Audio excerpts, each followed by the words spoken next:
Hello friends, खुलुमबाय नोंथांमोनखौ चेनेलाव बे समाव गासैखौबो गिबियावनो बरायना लाग्रोबाय लोगोफोर।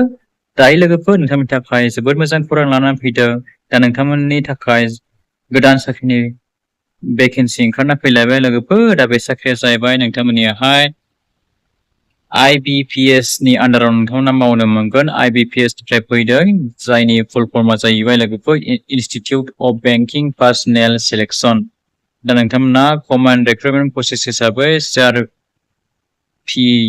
नोंथांमोनाहाय बे डिपार्टमेन्टआव नोंथांमोना साख्रिखौहाय मावनो मोनगोन। दा बे साख्रिनि डिपार्टमेन्टआ जाहैबाय CRP, बिनिफ्राय मोनसेया लोगोफोर जाहैबाय recruitment for customer service CSA लोगोफोर। बेवहाय नोंथांमोना मावनो हागोन लोगोफोर बे डिपार्टमेन्टआवहाय IBPS निफ्राय फैनाय बे साख्रियाहाय। दा बेनि अनलाइन एप्लाइआ जोंना स्टार्टिं जागायबाय, बेनिफ्राय टेन्टेटिभ होनदों बे एप्लाइ प्रसेसखौहाय 21 तारिख आगष्टसिम लास्ट डेटआहाय। दा बेयो बारायनोबो हागौ दै लोगोफोर, बेखौ बुंनो हाया, माने बिथांमोना बे डेटखौहाय टेन्टेटिभ होना होदों नालाय लोगोफोर, बे बारायनोबो हागौ दै लोगोफोर डेटआहाय।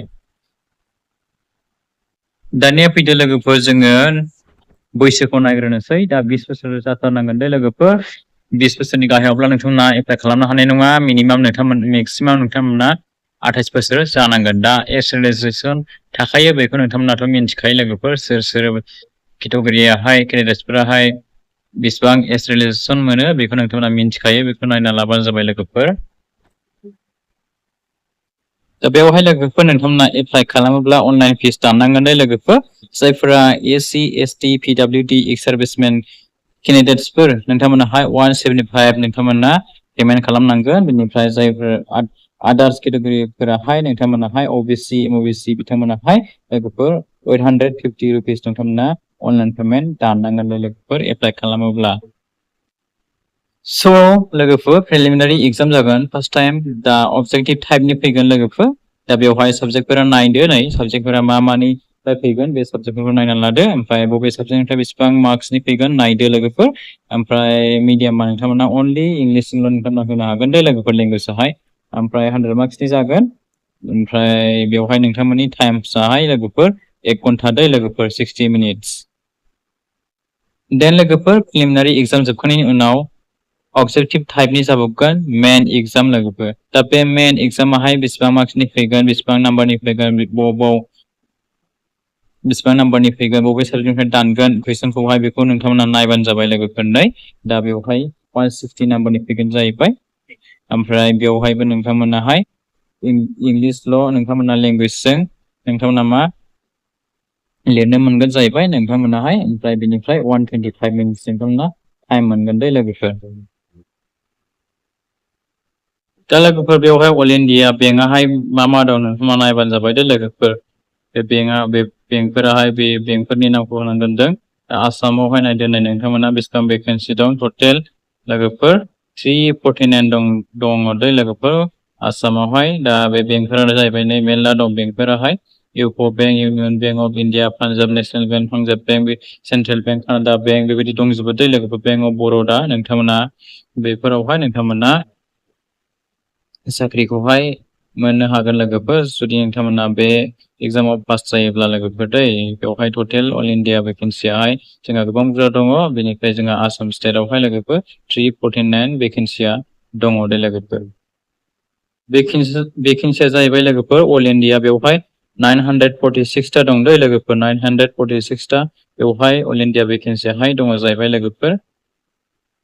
दा लोगोफोर बेवहाय प्रिलिमिनारि एग्जामनि थाखाय सेन्टाराहाय नायबानो जाबाय। एग्जाम सेन्टाराहाय आसाम स्टेटनियाहाय डिब्रुगड़, गुवाहाटी, जरहाट, सिलचर, तेजपुर, बेवहाय नोंथांमोना एग्जामखौहाय हैनो हागोन लोगोफोर दै।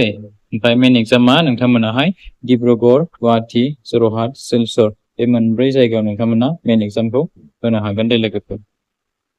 दा लोगोफोर नोंथांमोना लकेल लेंगुवेज हिसाबै एसामिस, बेंगलि, बड' बेफोरखौ नोंथांमोना रोंनाय जानांगोन दे लोगोफोर, बेफोरखौ रोंनाय जानांगोन लेंगुवेज हिसाबैहाय।